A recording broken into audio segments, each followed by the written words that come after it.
السلام عليكم ورحمة الله وبركاته. ازيكم عاملين ايه؟ اتمنى ان انتوا تكونوا بخير وانتوا بتشوفوا الفيديو ده. النهاردة جبت لكم وصفة الريد فيلفت كيك.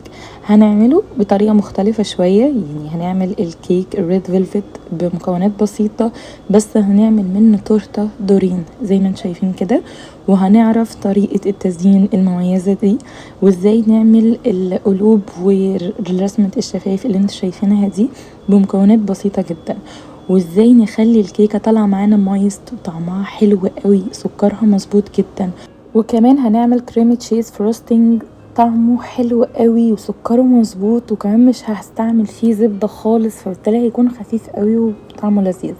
هنبدأ دلوقتي وهنشوف الطريقة مع بعض. بس يا ريت قبل ما نبدأ، لو أول مرة تشوفوني أنا اسمي ليندا، يا ريت لو عجبتكم القناة تشتركوا فيها وتفعلوا زر الجرس عشان يوصلكم كل جديد، ولو عجبكم الفيديو متنسوش تعملوا لايك وتقولي رأيكم تحت في الكومنتات. ويلا نبدأ على طول في الطريقة. مبدئيا كده اول حاجة هبدأ بيها هي الزبدة. انا هحتاج لكوباية الا ربع من الزبدة، يعني حوالي 180 جرام، وكمان هنزل عليها بكوباية وربع من السكر. مقدار السكر ده هيطلع الكيكة مظبوطة جدا. لو انتوا طبعا حابين ان الحاجة تكون مسكرة زيادة عن اللزوم، ممكن تخلوها كوباية ونص مش كوباية وربع، ولكن كوباية وربع بتطلع الكيك مظبوط قوي في السكر بتاعها. دلوقتي هبدأ انزل ب3 بيضات، هنزل بيهم بالتدريج. طبعا البيض لازم يكون بدرجة حرارة الغرفة علشان ما يخرص الزبدة معايا. نزلت بأول واحدة وخفقتها مع السكر والزبدة، وبعدين نزلت بالتانية وبخفقها، ونفس الشيء مع التالتة وهخفقها. طبعا مرحلة خفق السكر والزبدة والبيض مهمة جدا، يعني حاولوا ان انتوا تخفقوا فيها على قد ما تقدروا كتير قوي، عن طريق بقى المضرب الكهربائي، عن طريق المضرب اليدوي، زي ما تحبوا. ممكن كمان تستعملوا الخلاط، دي حاجة ترجع لكم. بدأت بالسباتشولا بنضف حوالين الخليط زي ما انتم شايفين عشان كل حاجة تتخلط مع بعض، وبعدين نزلت بمعلقة كبيرة من الفانيليا، وكمان بكوباية وربع من اللبن الرايب. طبعا انتوا ممكن لو مش عندكم لبن رايب تستبدلوه بكوباية من الحليب وعليها معلقة من الخل او عصرة ليمون، وبعدين هنزل عليها بمعلقة كبيرة من اللون الأحمر الجل. طبعا يفضل ان يكون اللون سوبر ريد. لو انتوا مش عندكم الوان الطعام الجل مفيش مشكله، ممكن تستعملوا اي لون. في ناس كمان بتستعمل البنجر، بس بحسه ممكن يغير الطعم شويه، لان البنجر بيبقى فيه طعم. وخفقتهم مع بعض زي ما انتم شايفين كده، وكل فتره بنزل كل اللي في الجوانب علشان كل حاجه تتخلط مع بعض وما يبقاش فيه بواقي من الخليط تحت. دلوقتي بقى هبدأ أنخل عليهم المواد الجافة في المنخول أو في المصفى. هنزل بكوبايتين ونص من الدقيق متعدد الاستعمالات عادي، وبعدين معلقة كبيرة من البيكنج باودر، ومعلقة كبيرة من البيكنج صودا، ومعلقة صغيرة من الكاكاو. أنا ما بحبش أكتر الكاكاو بالذات في الكيك الريد فيلفت، لانه هيغمق معايا الكيك قوي، يعني انا حباها تكون محتفظه باللون الاحمر بتاعها، فعشان كده بحط معلقه صغيره بس عشان تعزز اللون وتغمقه سنه.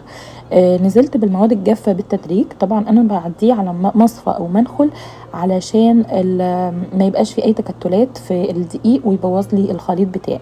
بدات اخلطه كده عن طريق السباتشولا. طبعا انتوا ممكن تستغنوا في المرحله دي عن الخلاط او المضرب الكهربائي وتستخدموا السباتشولا او المضرب اليدوي، ولكن انا بفضل ان انا اديله برضو خفقة كده بالمضرب الكهربائي عشان اتأكد ان مفيش اي تكتلات دقيق في النص.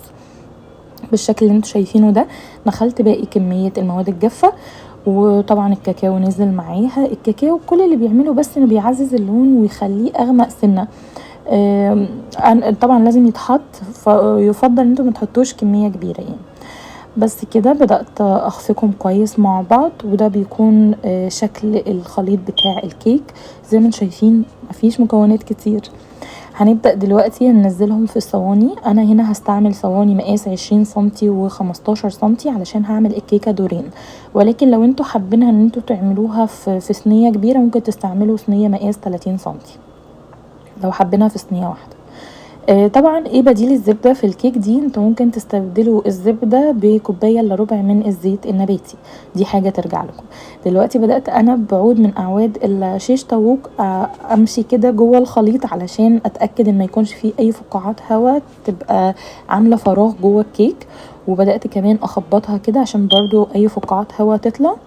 وبس كده هبدأ احطها في الفرن. طبعا الصينية الكبيرة هتاخد معايا 45 دقيقة، ولكن الصينية الصغيرة خدت معايا 35 دقيقة لانها صغيرة. تخلوا بالكم من النقطة دي عشان الكيك ما يتحرقش منكم، وعشان كمان لو الصينية كبيرة ما تطلعش معاكم نية.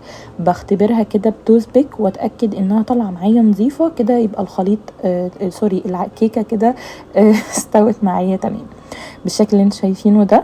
ما خدتش معايا وقت، سبتها تبرد شويه وبعدين غطيتها ببلاستيك راب بالشكل ده، وهسيبها في التلاجة تبرد شويه. طبعا انا عشان مستعجله وكنت عاوزه اطلعها في يوم في نفس اليوم يعني، ما قعدتهاش كتير في التلاجة، حطيتها بالظبط نص ساعه.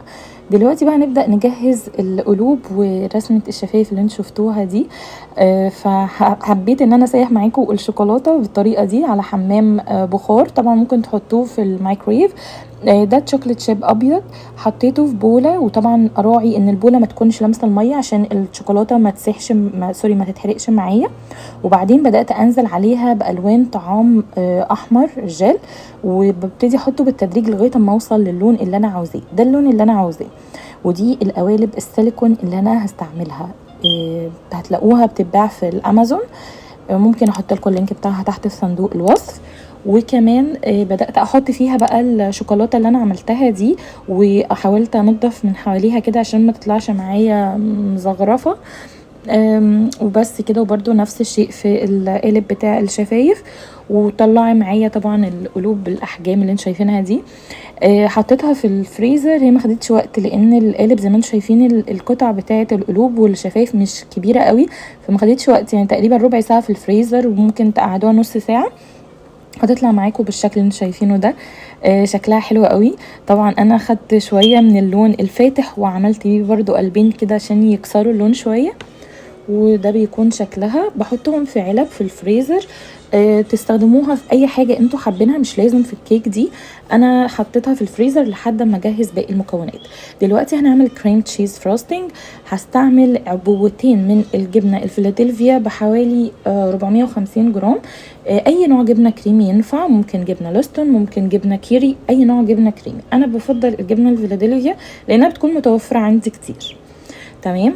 دلوقتي بعد ما ضربتهم كويس مع بعض بالمضرب، نزلت عليها بكوبايه من السكر البودر.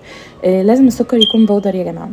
بالنسبه للجبنه ممكن تطلعوها من التلاجة عادي، يعني يفضل انها تكون لسه طالعه من التلاجة، وبفضل اضربها لغايه اما تسيح وتبقى كريمي بالشكل اللي انتوا شايفينه ده. وكل فتره طبعا بنزل اللي في الجوانب عن طريق الاسباتشولا عشان اتاكد ان كل حاجه اختلطت مع بعض. دلوقتي نزلت عليها بمعلقه صغيره من الفانيليا، طبعا دي حاجه اختياري. ده كان خليط الجبنه. دلوقتي في خليط الكريمه نزلت بكوبايتين من كريمه الخفق. طبعا لازم تكون ساقعه جدا من التلاجة، وبدات اخفقهم مع بعض. ده طبعا بديل الزبده. وبدات اخفقهم مع بعض زي ما انتم شايفين كده. وتخلوا بالكم ان انتم ما تخفقوهاش لدرجه انها تقلب معاكم زبده زي الفيديو اللي احنا عملناه قبل كده. انا مجرد ما جابت معايا القوام ده نزلت عليها بنص كوبايه من اللبن البودره، وبرده ده اختياري لو انتم مش حابين تضيفوه، ولكن انا بفضل ان انا اضيفه عشان بيعزز الطعم شويه. كده يكون خليط الكريمه جاهز معايا. بنزل بالخليطين مع بعض، يعني خليط الجبنه نزلت عليه بخليط الكريمه واللبن البودر، وبدات اخفقهم تاني خفقه سريعه مش كتير. بس كده ده بيكون شكلها وده قوامها، وكده تكون كريمه تشيز فروستنج من غير زبده جاهزه معانا. دلوقتي بقى هبدأ اطلع الكيك انا حطيته عشان كنت مستعجلة، حطيته في الفريزر نص ساعة بالظبط. سبته لحد ما برد خالص كده، وبعدين طلعته. القبة اللي فوق دي مش مضايقاني، بالعكس هي هتساعدني في التزيين، فانا شلتها وحطيتها على جنب وقطعت التورته زي ما انتم شايفين كده. قطعت الكيك وبعدين جبت القبه بتاعت الكيك وبدات احطها في المصفى، اعديها على مصفى علشان تطلع معايا برودة ناعمة كده، ما تبقاش فيها كتل. انت طبعا ممكن تفركوها بايديكم، ولكن انا بفضلها بالمصفى عشان بتبقى طالعة برودة ناعمة. وبعدين زي ما عملنا في التورته قبل كده بثبت الكيك بشويه من خليط الكريم تشيز فروستنج، وبعدين بدات احط طبقات الكيك وما بينها الكريم تشيز فروستنج زي ما انتم شايفين كده، وبفرد كل طبقه عن طريق السباتشولا. طبعا لو انتوا حابين تضيفوا اي حشوات دي حاجة ترجع لكم، زي ما عملنا قبل كده في التورته بتاعه العيد ميلاد كنت بضيف الحشوات. بس انا ريد فيلفت كيك مش حابه ان انا اضيف حشوات، ومش حابه كمان ان انا اسقي الكيك باي حاجه. انتوا ممكن تسقوها بشربات، ممكن تسقوها شربات خفيف طبعا، ممكن تسقوها بحليب مع سكر او عصير، دي حاجه ترجع لكم، ولكن انا شايفه الكيك طري كفايه، مش محتاج ان انا اسقيه اي حاجه. وزي ما انتوا شايفين انا حطيت الوش بتاع الكيك تحت، وبعدين الجزء اللي في قاع الكيك هو اللي بيبقى فوق علشان يبقى الكيك ستريت. عملت كده في الدور اللي تحت، وهعمل كده برضو في الدور اللي فوقيه بالشكل ده. طبعا الخطوات دي مش محتاجة شرح، يعني الفيديو بيكون موضح التصوير اكتر بالشكل ده. وبعدين بدأت اغطيها بالكريم تشيز فروستنج زي ما انتوا شايفين كده، هديلها تغليفة كويسة من جميع الجوانب. طبعا دي مش التغليفة الأساسية، ولكن فايدة التغليفة دي انها بتلم اي فتات موجود في الكيك، فانا بفضل التغليفة دي. واي حد عامة بيعمل كيك هيفهم النقطة دي كويس جدا، ان انتوا لازم تعملوا طبقة أساسية علشان تلم اي فتات من الكيك. ولو الكيك كان مقطوع منكم ولا حاجة ما تحملوش همها، تسيبوها وهي ده كله هيتلم مع الكريمة وهترجع بوضعها تاني بالشكل اللي انتوا شايفينه ده. وهسيبها بقى ارجعها تاني التلاجة، هسيبها حوالي نص ساعة لحد ما تبرد. وبعد كده وبرده في نفس الوقت الكريمة انا حطيتها في التلاجة، وبعد كده طلعتها وحطيت عليها طبقة كويسة من الكريمة، بحاول اغطيها كلها بالشكل اللي انتوا شايفينه ده، وبحاول ان انا اخليها شكلها بيرفكت قوي بالسكرابر، وبفردها كده. يعني حاولوا على قد ما تقدروا انها تطلع معاكم شكلها منسق، ما تبقاش فيها حتت طالعه زياده او حاجه. وكمان عملت الوش بالطريقه اللي انتوا شايفينها دي. اي زيادات ده كله بيتشال بالسباتشولا، والدور اللي تحت انا حاولت برضو ان انا اظبطه كده بالسباتشولا واغلفه وبس كده. دلوقتي بقى بالفتات بدأت اجيب قطعات الدوناتس، وعملت الشكل اللي انتوا شايفينه ده اللي هو يبقى فيه فراغ في النص، وبدأت احط شوية من الفتات اللي انا عملته وافرده. وبعدين شلت القطعات وبدأت افردها عشان يبقى شكلها افضل شوية. وبعدين برضو بالفتات بدأت احط شوية منه تحت كده في الدور التاني، وحاولت ان انا اخلي الدور التاني يكون فيه الفتات اكتر، والدور اللي فوق يكون فيه بسيط. يعني انا شايفة ان هي كده يكون شكلها حلو. طبعا طريقة التزيين دي حاجة ترجع لكم انتوا، والاشكال اللي انتوا حابينها وكل واحد بذوقه بتطلع معاكم شكلها حلو. زي ما انتوا شايفين بدأت احط القلوب والشفايف بالشكل ده، وبجد خلت شكل الكيك حلو قوي.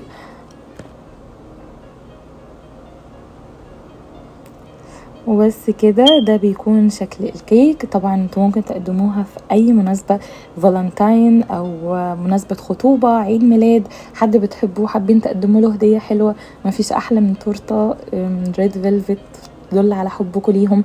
طالعه طعمها لذيذ جدا، سكرها مظبوط مويست، الكريمه نفسها سكرها مظبوط، مفيهاش حاجه بتجزع كده في النص، كل حاجه فيها بيرفكت بجد. يعني اتمنى ان انتوا تجربوها وتعجبكم ان شاء الله. يا ريت لو عجبتكم تقولي رايكم تحت في الكومنتات. وبكده يكون خلصت وصفه النهارده. اتمنى الفيديو يكون عجبكم. يا ريت لو عجبكم الفيديو متنسوش تعملوا لايك للفيديو، لو مش مشتركين في القناه تشتركوا دلوقتي وتفعلوا زر الجرس عشان يوصلكم كل جديد. واشوفكم على خير تاني قريب في فيديو جديد.